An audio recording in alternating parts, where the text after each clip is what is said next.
It's interesting that today we talk about a topic that's very close to my heart. It's called the workplace paradox.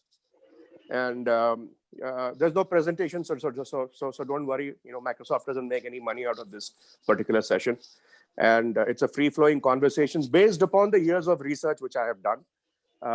As you rightly mentioned, I am almost done with my third book, which is a trilogy, and we are in talks with Netflix for an international series. But there's a lot of philosophy behind these books. My fourth book will probably be the first and probably the only management book which which I plan to write, for which I've been doing research for years now. It's going to be called How Humans Behave. So the workplace paradox is going to be a major part of that particular book. But anyway, this is not to promote the book. It's to talk about what the workplace paradox is really about. We all are very much used to. So one of the things that many of us are getting used to, or we have got used to, is operating from home during during this particular pandemic. And at work, I'm doing, me and my partners, we are doing projects for several companies across India and also the US, and almost everybody is working from home.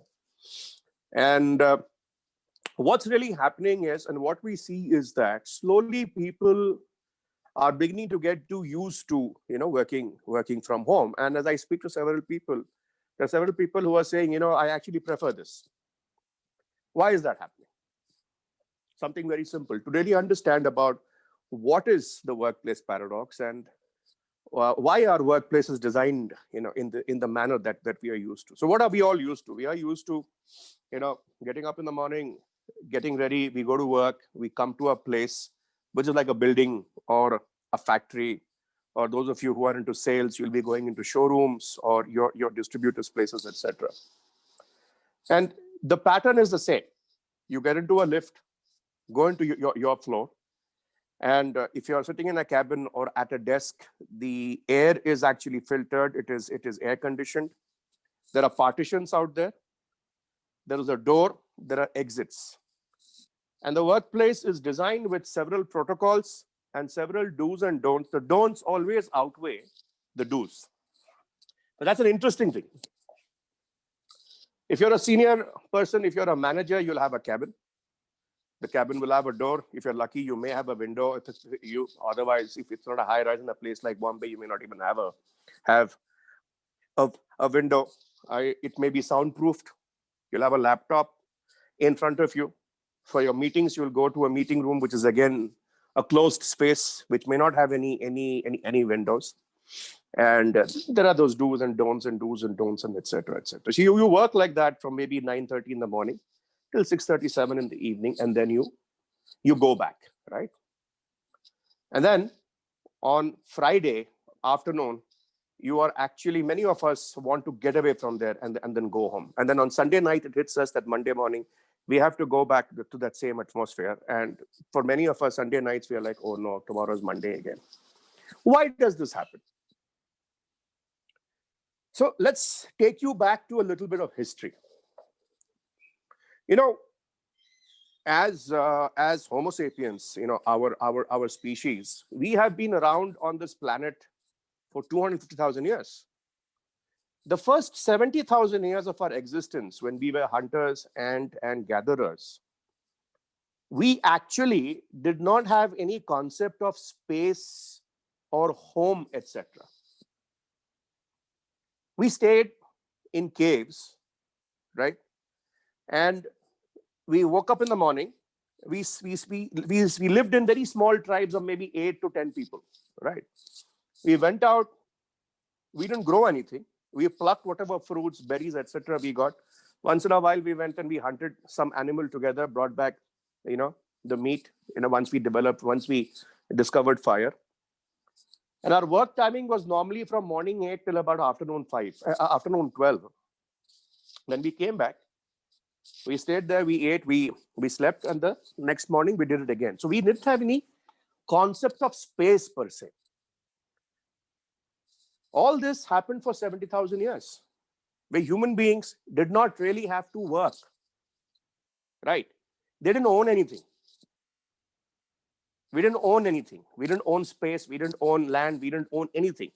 We knew that the earth was there to provide for us and we could take what we wanted.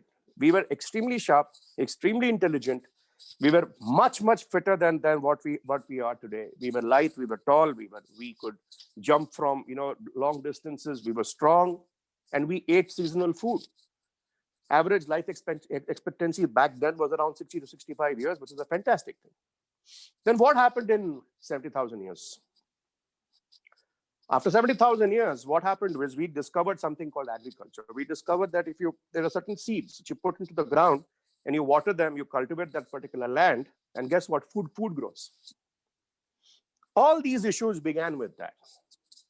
So what really happened was when we started growing food, we suddenly realized that we need space, we need land. We need to water that particular land, and for that we need to stay by that land. And we started doing back-breaking work, which was not, the human body was not really used to that. So we started working 12 hours a day, tilling the land, etc., and all of that, waiting for the rains to come and then hoping for a good crop. And we started eating very unseasonal food like wheat and rice, etc., and all of that. Those things were easier to actually grow. The concept of space and land came then. For me and my family to actually survive, I needed so many acres of land. So before that, where we all believe that this world does not belong to us, we belong to this world, all of a sudden that concept changed. So we had to hire people to take care of the land. We had to hire people to make sure that that land doesn't get usurped by other people. And that's how armies were actually born. Right? Armies which started belonging to monarchies. Monarchs were nobody else, but they were your watchmen in those days. People that you hired simply because they were strong and big, who were protecting your land for you. But as history goes, these very watchmen became our kings, and they then took the help of the clergy to show that they had a divine right to rule, etc., etc., etc., etc. Now it's the interesting thing about monarchy is that when the monarchy came in, they had to bring in a lot of ceremonies. So there was a lot of ceremonies that they had to bring in to make people accept that these people were something else. This meant in the olden days, they said they had blue blood. They didn't have red blood by the rest of us and all of that. And along with these ceremonies came the concept of where they lived. So they had to have a castle or a palace, right? And then they would make a fort, the castle, the fort with a moat, etc., and all of that. So everything had to be closed down from all over. The concept was that all the open spaces which were there had to be closed out, because this is my space, my land, my castle, my moat, my fort, right? And everybody who is living here has to follow by my rules. That's how the first laws came out. The laws are nothing but how you should live. Today, all of us, we are law-abiding citizens. We pay taxes and all of that. But the first laws came because of this, right? So what happened? We all know the history of the world till about, if you still take, there are kingdoms still. You have, in the Middle East, you have kingdoms. UK, they call it a kingdom, but it's more ceremonial. But the world started moving out from monarchy in the early 1900s. Mainly it was after the Second World War. The world started realizing that monarchy doesn't work. It's a sham. It doesn't work. Now, the interesting thing is that when you take monarchy away, you still had to, what really replaced monarchy? You may think that it's democracy, it's a different political system, etc. The point is that there are only few countries in this world that are truly democratic countries. But there are enough of there are enough of countries that are still either communist or dictatorship or etc., and so on and so forth. But with the advent of the Industrial Revolution, what really happened was that people realized that human beings, making them cooperate over different distances different areas, different places, you could mass produce certain products which people consumed. And then these products could be sent over rail or by ship or etc. and all of that to various places, mass produced products, right? And you could make a profit out of that. So to do that, first of all, in the Industrial Revolution, they started herding people together in so-called factories, which had very little ventilation, which had very little, and there were rules out there. 10, 12, 13 hours, people sat, they weaved yarn, etc., and all of that. They made a lot of products. And it was all very, very rigid. There were very, very strong rules in how they should do it. In the early days, there was punishment also given out. I mean, there was violence at the workplace. It almost echoed how slaves were treated in the cotton plantations of the US in the 1700s and the 1800s before the Civil War. So what really happened? If you look at the first factories or the first plants or the first so-called bureaucratic offices which were built by governments, they simply cut and pasted what the monarchy did, right? So you had these big old buildings made by the government for the bureaucrats to sit, for the people to actually slave, the peons, the clerks, the people to work upon, the people to make accounting, the people to interview, the people to get to make rules and all of that. They essentially looked like those castles, etc., in which people were supposed to come. They were supposed to perform a particular duty for the king and then go away. And if that duty, if the king was happy with the duty, you would get rewarded. If the king was not very happy, you would get punished. Right? There is in the early 1950s, okay, it was Harvard first which came up with the concept of management science, where they said, no, you can't just bring in people and, carrot and stick. You can't just pay them. You can't just, just only paying them and punishing them is not going to give you rewards. You have to motivate them. There are various management principles, etc. There's management science, etc. All of these things have to do. The first MBAs came out then. In our country, I think it was perhaps early 1960s when we had the first IM. So India was one of the very first countries to leap on, to this bandwagon of management science. But then what happened was, the workplace design was essentially then advised by what we call as management science, right? Now, the dichotomy about management science is something very, very interesting. Management science has been written by some very rational people for some very rational people, right? Now, what these rational people forgot was that human beings are not rational by nature, right? So a lot of rigidity still came into the workplace design. Okay, so you look at any particular workplace today, it's an office, the walls, you have walls around you, you may have some windows, you may not have some windows, you have a cabin, you have a desk, you have to sit on that particular desk, you have a laptop, etc., you have calls, etc. It's more or less rigid out there. We hardly made any kind of change at the workplace. But what the workplace designers actually forgot because of management science is that the human mind actually is capable of around 5 to 6 hours of work, maybe 4 to maximum 6 hours of work, because we still haven't evolved. Our minds, our brains still function the way it did when we were hunters and gatherers some 200,000 years ago, right? The human mind is still in a space where it wants to be out in the open. One of the things that you may have realized is, and this is a question to you, Ankita, or to Peterson, during this period during this period of lockdown, what is it that you missed the most? So it's the colleagues that we missed, being with them, discussing, working with them. So that has been the thing that we missed. When you were locked up at home, what did you miss the most? When you couldn't step out of your house, what did you miss the most? Like going out is Correct. what we missed. Correct? Yeah. Okay. I'm talking about The you. freedom, Okay. the freedom, yeah, the freedom of going Okay. out and moving around is what we missed. Got it. Now, to compensate for that, how many times a day did you go to your window or to your balcony during this lockdown? Think.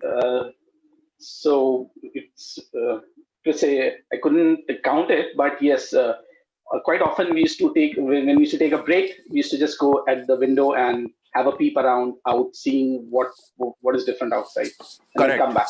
Yeah. Correct. Okay. Um, Let me tell you something very interesting. I have worked with a few smokers in helping them get rid of that particular habit. One of the things which they say is very common, okay, at the workplace is that they go out for a smoke just to get out of the office and be, outside. Yeah, to get refreshed, kind of a thing. Like, Correct. Just to be yeah, outside, just to get out of the office. Okay. Like you will absolutely. find there are several people at the office who love to go out for lunch. They like to step out, go outside, have a sandwich or something, and then come back. Right. So when you Absolutely talk true. to them, they say only one thing: just यार वहां से निकलना था, office के बाहर निकलना था. Why is that? Because, ladies and gentlemen, our minds, our brains, and our minds are actually in tuned towards being with nature. Because our ancestors were like that. They were always with nature. The human mind craves the air, the fresh air from outside. It craves trees. It craves, birds, craves animals, okay, etc. When we were living in the caves, we only had nature. We had nothing else. And even though we have gone through 250,000 years of evolution, our brain still functions the way we did when we were hunters and gatherers. In these 250,000 years, what we have achieved is we have gained enormous amount of knowledge. Right? True, Today, sir. it's an amazing world. If you look at it, I mean, today we are sending, rockets and spaceships to Mars. Right? Where do all the material come from? It comes from this earth. Right? There's been no aliens who's given us that kind of a technology. Even this Apple phone from where I'm talking to you, the entire technology, the material, everything comes from this earth. So we've made tremendous amount of progress when it comes to knowledge. But what we have not understood, what we have made no progress about, is how human thought occurs. Till about 7 or 8 years ago, there were only three, right? There were only three universities in the US who even offered a credit or a course on human thought. We still don't understand. We still don't really understand what is how human thought actually flows. The reality is human thought flows best when we are outside, when we are in touch with nature. That's the way human thought is supposed to actually flow. Human thought does not flow well when we are caged inside. Because human beings essentially are born free. That's why you see that, you had so many totalitarian regimes which fell. Because you cannot imprison human beings. That is why the law is smart. The law punishes human beings by taking away their freedom. You're put into jail. So your freedom is taken away from you. True, sir. Now, Yeah. I'm sorry, you had a point? Yeah, so that's where like you lose the freedom, the nature that had given you. You were out in nature, you could do anything, you could breathe fresh air, see those birds, and now suddenly you're in that cage with what nature has put you back in. Correct. So what happens is that when you come, the workplaces have been designed in such a manner that unfortunately it has been designed to take away certain freedoms which are inherent to our human nature. And that's why when we come in to the workplace with closed buildings and closed windows and closed, I mean, because of air conditioning, you can't even open a window, right? Many times, right? And then you go into these meetings with another 7, 8, 10 people, and the meeting room is completely shut from all corners, and basically people just want to escape from there. So what happens is, my next question is to Ankita and to Peterson, if Ankita is still there. In this kind of an atmosphere of the way workplaces are actually designed, do you see any kind of creativity happening? So we have seen people coming into a different mode, trying things differently, doing new things with the time that they have now got, usually which they would spend just going out and roaming. My question is this: if human beings are constantly kept in these closed spaces, then do you think these human beings will be naturally capable of being creative or innovative? No. Right. Not possible. Yeah, you're absolutely right. Yes. Okay, so what happens is that when you create these kind of workplaces, which we go to every day, you are naturally stifling human innovation and creativity. And then you bring in HR people like me as the HR head and say, my Shantanu, my company, हमारे company में तो innovation है ही नहीं, creativity है नहीं, create करो. Okay, so this is the question I have faced many times when I was a CHRO, right? But the moment you tell business people that nahin yaar, this kind of workplaces don't work, you cannot have this kind of rigidity and all of that, you will not have creativity, you will not have innovation, that also doesn't occur to them, because our education has made us that way. You get an MBA degree, you get an engineering degree, any kind of vocational degrees, it basically takes away innovation and teaches you to follow the knowledge model. Now, knowledge, here's something which I'd like you to remember. Knowledge is very different from insights. Insights is understanding insight. It's understanding what's inside you. Knowledge, what it basically does is, it takes away the insights and replaces that with certain rules, regulations, procedures, okay, workflows, models, etc., and basically tells you that your insights are not important. This is what is important. Now the issue is, till about 10 years ago, gathering that knowledge used to be a huge task. But now with things like Google and Wikipedia, just about anybody has got access to knowledge.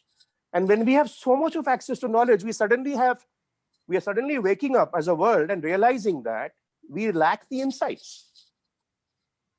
And when you lack the insights, what do you do? For example, this particular pandemic has really exposed that. It's exposed the fact that we can't deal with a little bug that all it does is give you a fever for about 3-4 days, and it gives you a cold, and at worst, if you have some existing condition, it can actually aggravate that. But we have shut the whole world down for this. Right?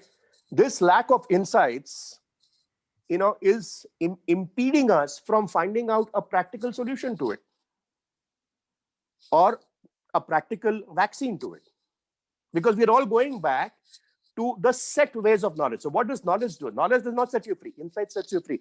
Knowledge only makes you more and more rigid, because knowledge tells you this is the truth, you have to follow it. So vaccine banana hai to step A, step B, phase 1 testing, phase 2 testing, phase 3 testing, etc.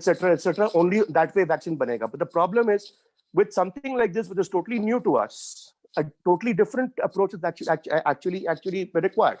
But if you see anybody else, if they try to come up with some other solution, they're immediately shut down. All this occurs mainly because wherever we work, we are in closed spaces. The human mind rejects closed spaces. It doesn't accept it. But our education has been such, our knowledge has been such, we have followed so much of the monarchical model. The monarchical model, the kings of yore knew that. They knew one thing very, very sharply. They said, if human beings have the gift of space, they will revolt. They will not accept.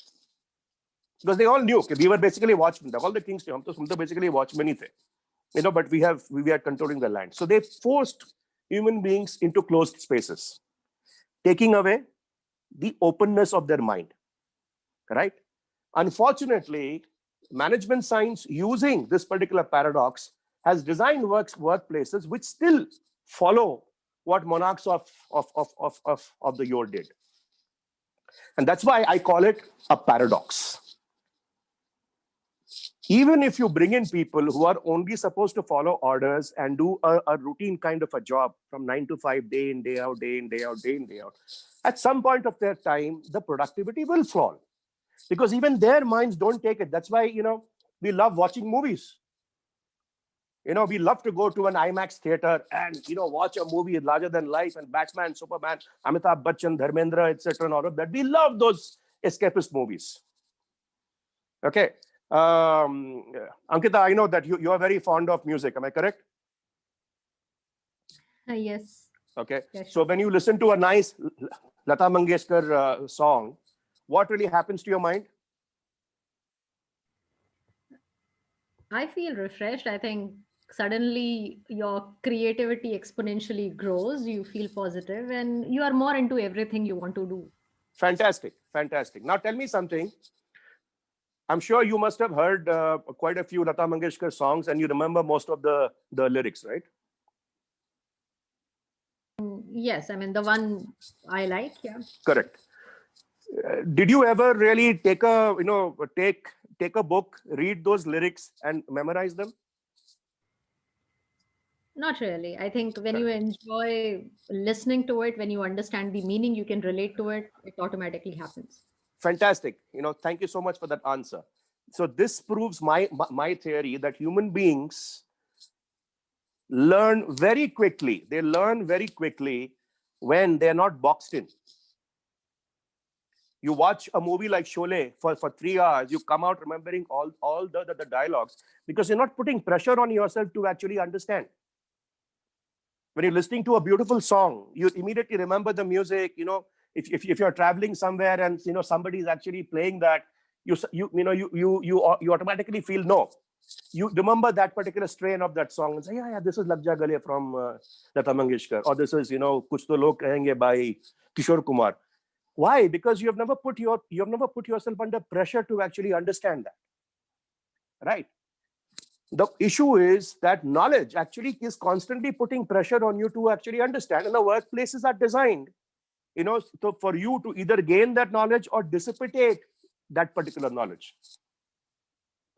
Okay, so when you are actually doing that, when you're dissipating that, or when you're actually, you are gaining or you're dissipating knowledge in that closed atmosphere, what's going to happen? This constant pressure on you to actually understand. While actually learning is the easiest thing in the world, because science has still not been able to explain how do children pick up language by the age of 3 or 4, their mother tongue, just by listening to it, because children, their minds are free. When we are raising young children, we expose them, we take them out for walks in the park, we take them out for cycling. Unko godi mein bitha ke yahan lete. I used to make my kids sit on my shoulder, and that's how they actually learn. But the moment they hit a certain age, what do? We put them into schools. The same thing, right? That same brick walls, 4 walls, yahan se nikalna nahi. Agar baat karoge to punishment milegi, ye hoga, wo hoga. That translates for the rest of our lives at the workplace. And that's why at the workplace, many of us feel stifled. On a Friday evening, we are dying to get out. On a Sunday night, we are like, oh no, tomorrow is a Monday. But here's the good news. There are certain companies like Google, for that matter, or Facebook. I was in California last year in November, who have begun to realize that. And they are slowly but surely have begun to design workplaces that actually are in sync with normal human thought flow. But it will take us time. But if I have HR professionals out here today, if I have business owners or senior people out there, my humble request to you is to go back and relook at the kind of workplaces which all of us, including me, I also stand guilty of that, have actually designed, and the impact of that on normal human thought flow. Good. That's all I have to say. If you have any questions, I'm very happy to actually take them. Yes, sir. So we have one question out here. Right. How do we take best from past and fit best in the present? Well, I repeat. Yeah. see, to me, the past is mostly a reference point. I can't take much of my past and then use that to design a new future. Right? If you look at it, if you look at as early as the 1960s, the African Americans got the Civil Rights Act was as late as 1964, which Martin Luther King did. Before that, there was even segregation for African American people. African Americans could not go to white-dominated schools. They had to sit in the back of the bus. They didn't have voting rights. 1964 is when the civil rights movement happened, thanks to Martin Luther King. That's the kind of past we've had as human beings. Do you think by taking that kind of a past, we'll be able to build a good future? I leave it at that. Point I'm trying to make is it's time to think anew, totally. Any other question? Absolutely, sir. Yeah. So our next question is how to handle this paradox. What HR can do to ensure talent is best explored and not exploited? Excellent question. Excellent question. I think the first realization is asking ourselves this very deep question. Am I exploring talent or am I exploiting it? That's the first start, and that requires a really good, hard look at our own selves at this point of time. Am I really exploring talent? Am I celebrating talent, or am I exploiting it? Once we start answering that question in a very authentic manner, a lot of answers will actually come up. Next question, please. Absolutely. Yes, sir. So we have the next question. How to design a workplace to capitalize on creativity of our employees? Well, as much space as you can actually give people. What I'm going to say is going to sound shocking, but actually, as I said, people don't like sitting in closed spaces. So one of the first beginnings would be to actually make open spaces for people. Have people access it, that it is okay if the weather is good and all of that. You can have meetings sitting outside. That there are trees, there's nature with you. So to mimic nature as much as you can. I worked for HCL for 8 years. Mr. Raman, the late president of HCL Tech, whom I reported to for so many years, he designed software development centers where there were trees everywhere and plants everywhere. And these plants would then, what they would do is they would make very healthy buildings, because they would absorb all the carbon dioxide, right? So there were a lot of spaces out there. It was just a beginning, and he wandered around a lot, and he would encourage all of us to actually wander around, right? So he would encourage us not to just sit at a desk, just wander around, talk to people, wander around, etc. Right. Next one. Yes, sir. But I am not an architectural expert, right? So I'm not going to give you solutions. So I can only tell you that have far more open spaces, right?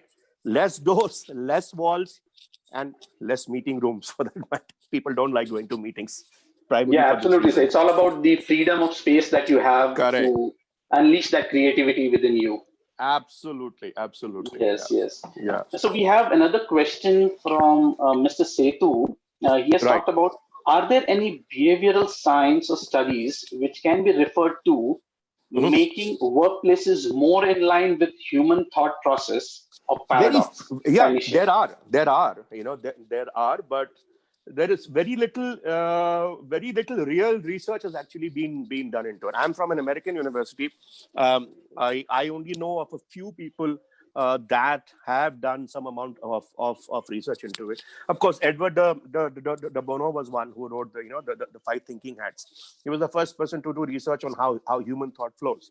So what I would recommend over here is, instead of really going into workplace redesign, perhaps spending a lot more time in understanding how human thought flows would be the first step, because this is it's going to be a long drawn affair. And frankly, a week from now on, most of you would have even forgotten what I've actually talked about.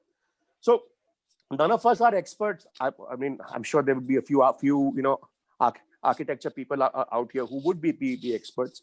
But the first thing is to understand how human thought flows. And I just gave you a few insights into that. But once you actually understand that, then you'll be able to design different kinds of workplaces for allowing human thought flow to occur in a natural manner, in a non-linear, natural manner, and then be able to design workplaces which would be suitable not only to your organization, your culture, your products, but also towards human thought flow. So it's far more important to understand how does human thought flow occur. And I'm not talking about studying neurological science or psychology, etc., but actually understanding human thought, how it actually flows. Absolutely, sir. It's very important to have that understanding of the human thought process. Yes. Our next question is from Radha. She has put this across. Workplace now revolves around productivity and efficiency. Right. How far can we achieve this, as all may not be at par with the goals of the organization? That's a very good question. And productivity and efficiency, where do these words actually come from? It's very interesting. When we began the work of agriculture, productivity and efficiency essentially came from the ox, the oxens that we used to till our fields, and the horses that we use to draw our carriages. That's why we still talk about horsepower, right? So these two words, productivity and efficiency, very interestingly, came from the beasts of burden that we used to make our own living. And at the workplace, we started using it on human beings. Interesting, right? Absolutely. Yeah. Interesting. Correct. So I think it's very important for us to see, do we truly respect human beings, when they work for us? If you're going to talk about, for example, when this pandemic started, few people came to me and said that, Shantanu, how do we start measuring the productivity of my people who are working from home?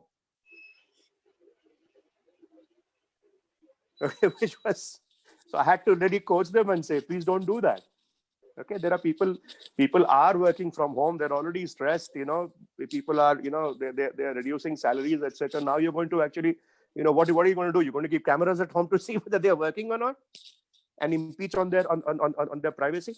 See, all of this comes from when you design workplaces like this. Why are workplaces designed like this? Because essentially, management science assumes that people are not going to put in an honest work day. That's why you have reviews, you have performance management systems, you have these kind of workplaces. You have a boss, you have hierarchy, etc., etc., etc. It's a natural assumption that we make, that unless you supervise people, unless you hold them accountable, unless you have rules and regulations, they will not work. That's why workplaces are actually designed like this. When you move away from that, and you say this is a human being, it's not a beast of burden. It's a human being that's actually working for me. The entire paradigm shifts completely. And those companies who have mastered that are today ruling the world. Take the best companies in this world. Okay, let's take Facebook, right? Let's take Google. Let's take just two companies, Facebook and Google. Does Facebook or Google give you any kind of and this question is for you, Ankita.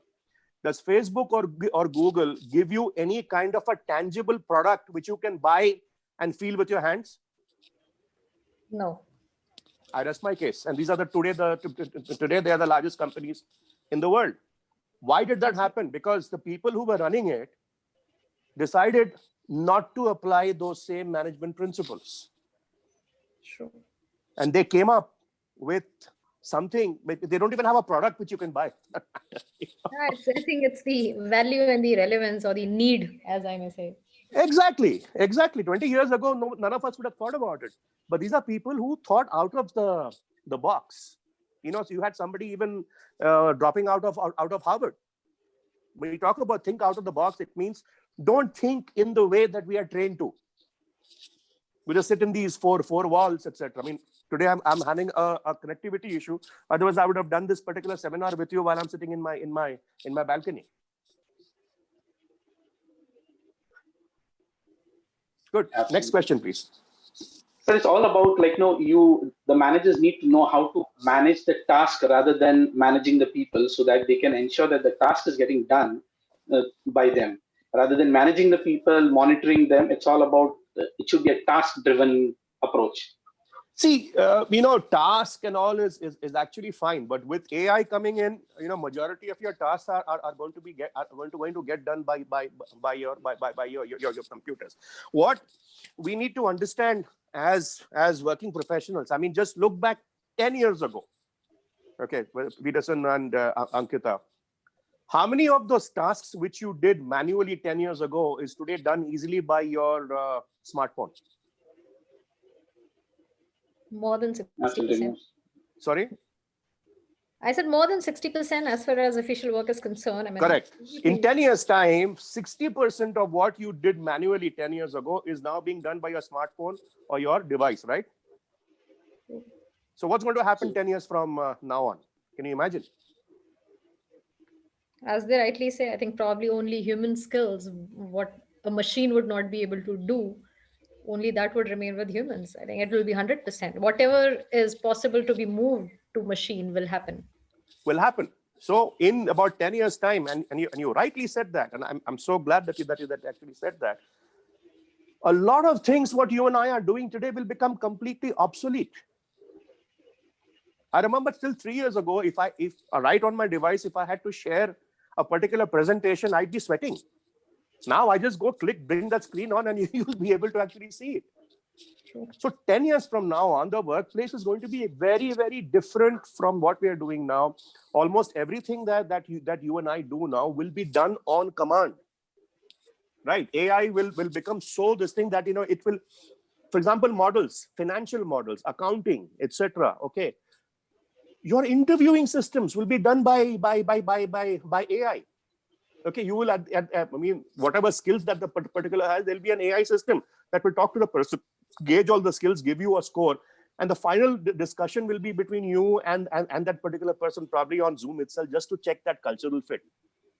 And guess what? Since out of this particular pandemic, what I feel is even when we come out of this particular pandemic, I feel that many companies are still going to say, "Yaar, why should we invest in so much of infrastructure, so much of commercial space?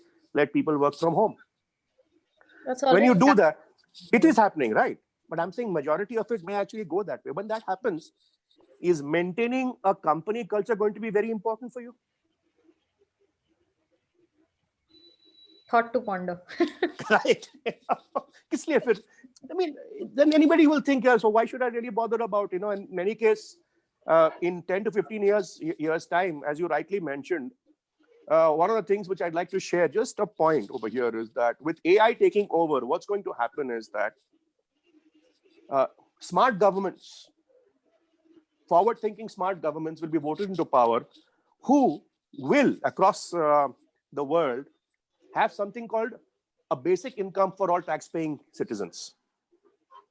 10 years from now on, human beings are going to ask a lot of questions. Why am I paying so much of tax if I'm not going to get anything in return? So there will be governments will be voted into power who will actually give back some of that amount. So with a universal basic income, this will come in, and mind you, this is going to be a reality.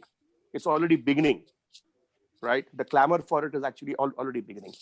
In my prediction is, and I hope I am right, is in 10 years' time, all democratic countries, all tax-paying citizens will get a minimum basic income. So when everybody starts getting a minimum basic income, how many people do you think, Ankita, will really go and want to work for an organization? I doubt. I mean, because I have to quote a percentage, I would go with 10, but still, I doubt. Probably Correct. anybody who will have the opportunity to work on his or her own, they would not go ahead with this. There's no You're reason. absolutely right, because there is another revolution coming in, a very quiet revolution, which very few of us are actually saying, and that revolution is that of how countries are going to generate their energy demand. As you can see, solar power is taking off in a big way. Electric vehicles have already come in. Tata's already has begun to actually make them. So what's going to happen is, especially, and to me, that's what I think India should actually, emerge. Where we can come in as a country. We have an abundance of solar power, not solar power, but of the sun. We are a hot country. True. Right. So once you start generating, so there could be a future 10 to 15, 20 years from now on, where generating solar power will become so massively produced that every household will be generating its own energy. Right. You just need to have a little panel on your balcony or your roof. You'll be generating your own energy. Once every household starts generating its own energy, you'll be powering your own cars. You'll be paying for your own electricity. Imagine the number of things that will become free when you start generating your own energy. When every citizen starts generating their own energy, imagine the number of things that will become free. True. Right. How many people will really want to work with minimum basic income, and when you're capable of generating your own energy? What percentage of the workforce will be really bothered to go out and work for an organization? Very, very, very rare. I mean, hardly anybody. And I think we'll be talking more about mindfulness, and those things will further go up. Exactly. So with 3D printing and all coming in, what's going to happen is you're going to have an economy of actually gig workers, people who will work for 3, 4, 6 months a year. उसके बाद आराम से बैठेंगे. They will spend time in nature. More and more people will be out in nature. They'll be out in the sea, out in the mountains. There'll be more authors. There'll be more singers, right? There will be more poetry. There'll be more ghazals. There'll be more shairi. There'll be more beautiful stories. There'll be more humanity. Absolutely. I think so very, very beautifully mentioned is gig economy and boundaryless organizations of workforce. Correct. That's what we see in coming future. And to end it all, what's going to happen is, and this is my prediction, in the next 10 to 15 years, probably even earlier, workplaces, the way they are designed now, are going to actually disappear. And when they disappear, what we have all been doing till now, which is basically cooperating with each other, that will disappear. And what will come in that place will be collaboration, through genuine collaboration. Like this particular seminar, which you guys are doing at HRAI, and hats off to you for actually doing that. It's such a beautiful thing. It's nothing but collaboration, where we are collaborating with our thoughts, without pressurizing people, right? Cooperation means pressurizing. Cooperation means I do something for you, you do something for me. So if I'm an employer, I will pay you a particular salary for which you have to sacrifice 8, 9, 10 hours a day, and with people like you and me even far, far more, right? But true collaboration will come in when all of these things happen. And as this workplace, which is designed the way it is, as that starts breaking, you will see more and more collaboration. You'll see the whole world collaborating. The world is already a much better place than what it was 100 years ago. I know that we'll never have a war like the Second World War or First World War again. But with all of this coming in, it will become a much kinder, more peaceful, much better place for everybody. True. Peter, I can see a lot many questions. Yeah, I have one question out here, a very interesting one. Sure. How HR can be a true enabler? How to remain traditional as that what we are in reality, but also move with time as per the need of the hour? Yeah, that's a separate webinar by itself. That will take a whole day. No, I think the first thing is that this misnomer of being an enabler is something we need to get out of.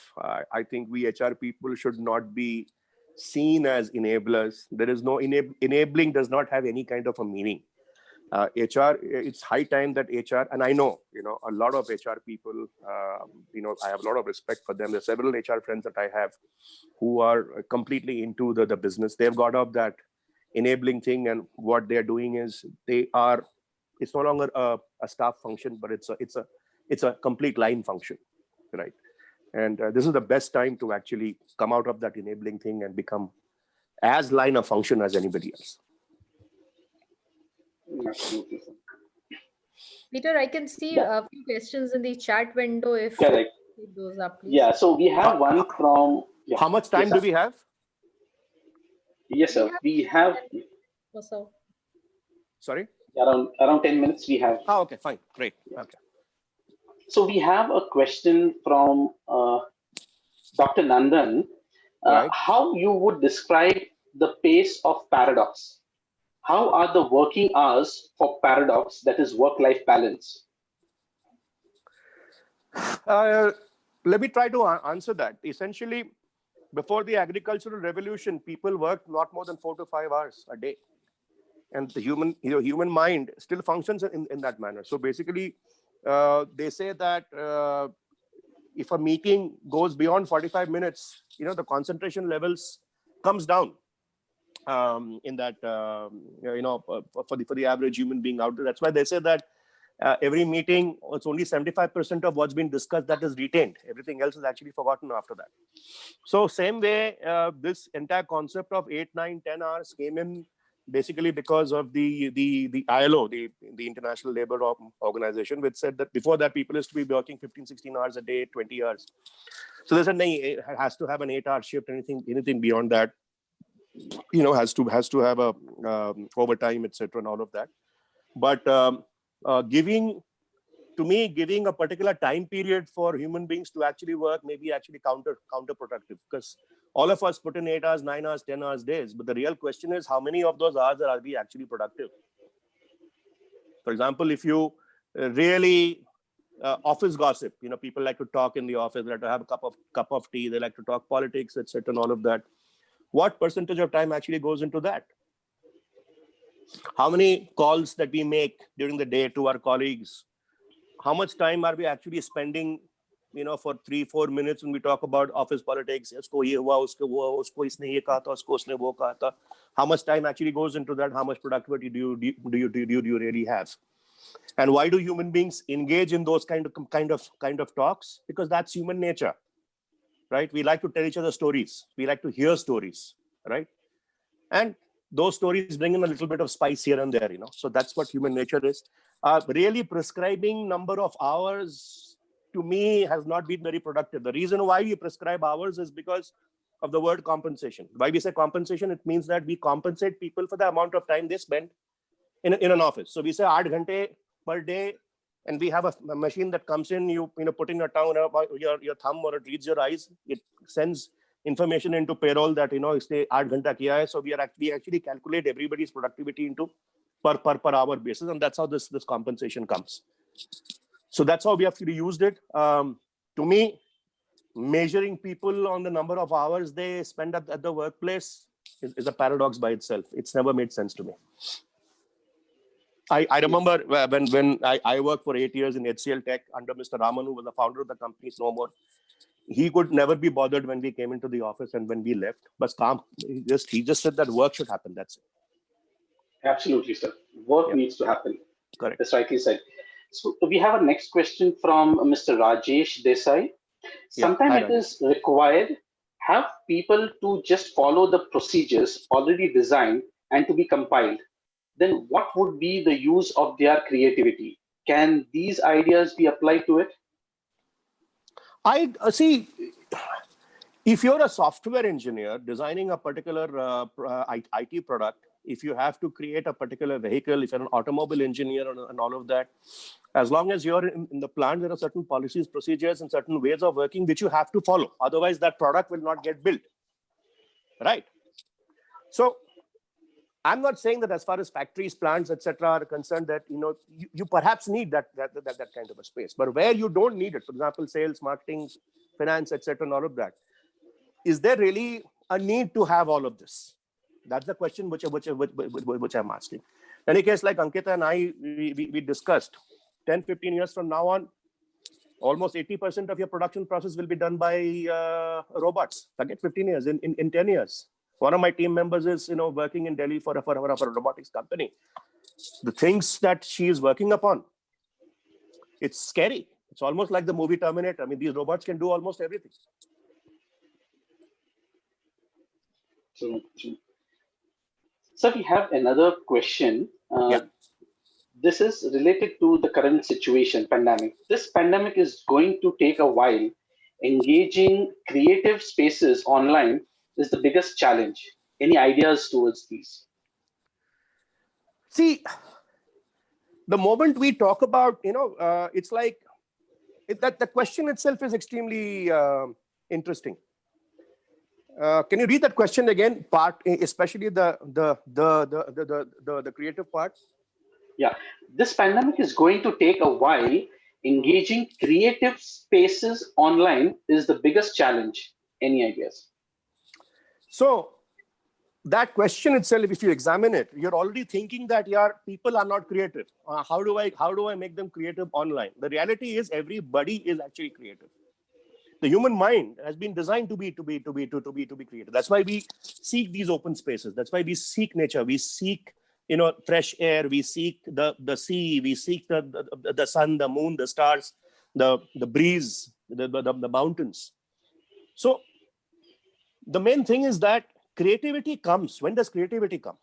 And R.D. Burman was creative because he was not bound by his father, S.D. Burman, to study in a particular manner or to think in a particular manner. I know a gentleman called Shantanu Dhar, who was R.D. Burman's guitarist, very close to him, as a matter of fact. And some of the things, that he mentions about how creative R.D. Burman was that R.D. Burman never had a sense of time or space. And that's an amazing thing. He never had a sense of time or space. And that's why he was so actually creative. So the thing is, if you really want to unleash the creativity, everybody is creative, every person. If you want to see creativity, see your own child. Children are naturally creative. Human beings are born creative, right? Unleash that by giving them that amount of space. And the first thing that has to do is with the kind of workplace which you have. And now that people are at home, trust me, they're being amazingly creative. For example, the kind of dishes I have learned to make in these past 2-3 months, I mean, I could open my own restaurant now. Yeah, absolutely. It's all about unleashing your creativity within. Yeah. True, rightly said, sir. With the time almost up. Right. We do have questions that are coming in. What we'll be doing is we'll be sharing them in an email with you so that we can have them addressed and let me take them up. So thank you so much, sir, for sharing your wonderful experience and insights. It has really been a pleasure being with you today. Thank you so much. Thank you very much. But one of the things that if you really want to be creative is to stop addressing me as sir and use my name, Shantanu, right? Let's stop all these titles and all of that. And let's all, creativity will come in by itself. Sure, Shantanu. Yeah. Thank you so much. I think it was an amazing session. You ensured that we were all glued to the system for the entire hour. Very amazing insights, and really blessed to have you here today, and will again bother you probably very soon, Shantanu. So thank you once again. Thank you, Ankita, for having me over. And as I said, I must acknowledge you and and your entire team for organizing these particular sessions. That's an excellent job that you are doing. This is true collaboration. Well done. And thank you for having me over. I enjoyed myself.